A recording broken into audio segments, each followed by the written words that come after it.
Hello, happy day. My name is Jenna Poole. I am a clinical nutritionist and I want to have a chat today about goal setting, like how to set goals.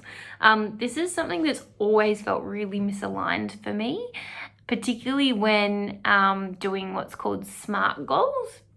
So we all have goals, right? We all want to achieve something. So whether it's weight loss or having a baby or better gut health or going on a holiday, it's all about setting goals and then breaking that down into achievable steps in order to get there. So it's kind of like saying, here's the big apple.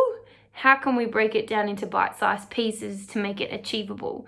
And that's really what the SMART goal concept is about. Whilst I think that that's awesome and can be really, really helpful in the actioning of that goal, I think that there's more to be said and more to be needed out with goal setting so that you create a goal that's right for you, but also that's aligned for you and that you want to achieve and you understand why you want to achieve that. So with a lot of SMART goals, if you haven't heard that term before, it stands for specific, measurable, achievable, realistic, and time frame.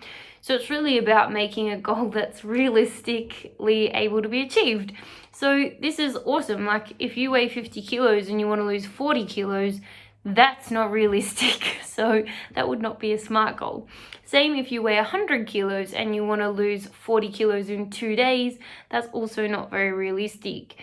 So it is good to look at a SMART goal and to be able to say, look, here's my goal within a realistic parameter. Can I actually achieve that?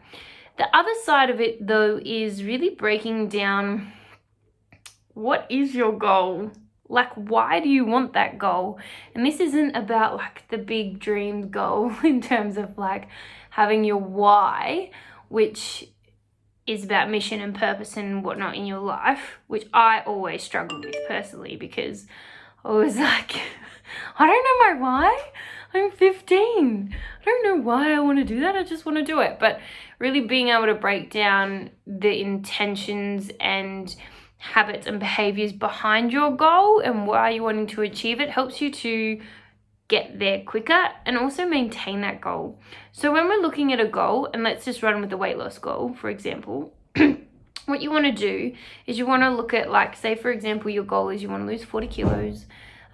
Looking at why you want to lose that 40 kilos, but also looking at this specifically. So if you want to get a pen and paper down, that would be really good because you can write these questions down and they'll help you to structure your goal and realign your goal in a really awesome manner, realistic manner.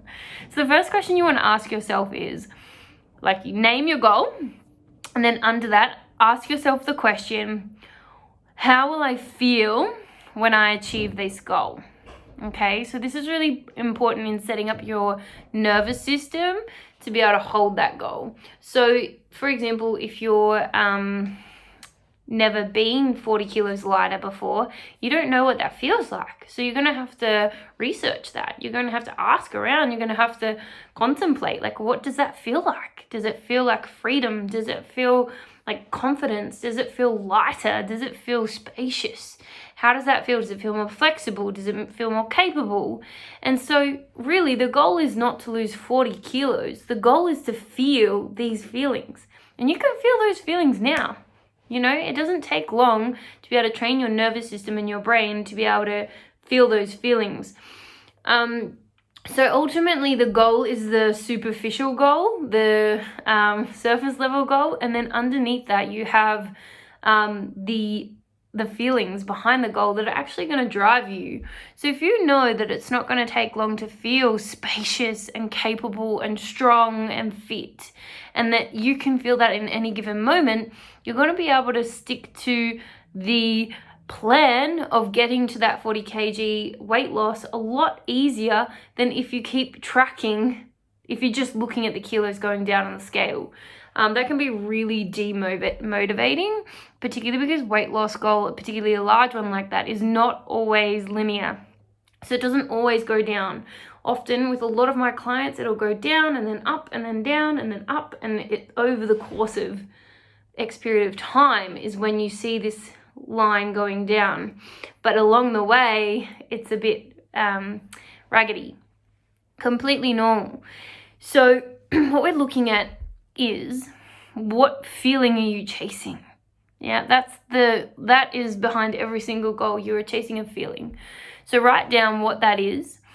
And then I also want you to write down, what's the intention behind the goal? So how do you want to achieve that? There are so many different ways to achieve any given goal. Like, you could, 40 kilos, you could do it with a paleo diet. You could do it with a plant-based diet. You could do it with intermittent fasting. You could do it with, if it fits your macros, you could do it with calorie counting. But the question is not how does somebody else recommend you do it, but how do you want to do it? How do you want to achieve that goal? What feels good for you and your lifestyle? What's going to be sustainable for you? And most importantly, what is going to help you to embody these feelings of the end goal? So what way of eating or moving in order to get to that 40 kg weight loss goal is going to help you feel strong, capable, spacious, etc.? Because if you can embody, the more you can embody that, and the more that you can fill yourself up on those feelings and chase those feelings, the more that goal will be achievable and the quicker it will come. So really look at these intentions and these emotions and these feelings and pair them together. Make sure that they're supporting each other and propping that goal up so that you can really achieve it.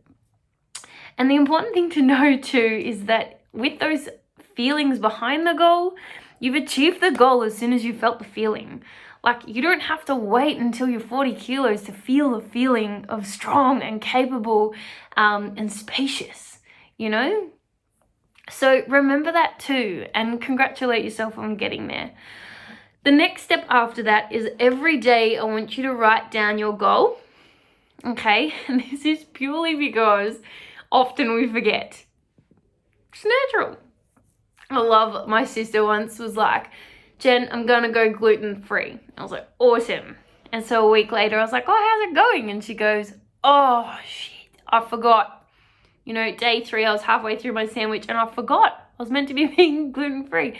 And it's just so in our nature to forget. And this is where the feelings come back in, because every time you feel the feeling, it reminds you of that goal. Okay, so every day write down your goal to remind yourself, and then write down the top 3 things that are going to help you, that you can do today to get you to that goal. So it might be meditation, embodying the feelings, exercising, eating to your chosen way of eating. And then the next thing you want to do is really structure it out and plan it day by day. So really fill those intentions out. How does that look? How does it fit into your lifestyle? What time of day you're going to exercise? Get really specific. Get really smart goals about that part, because that's the action part.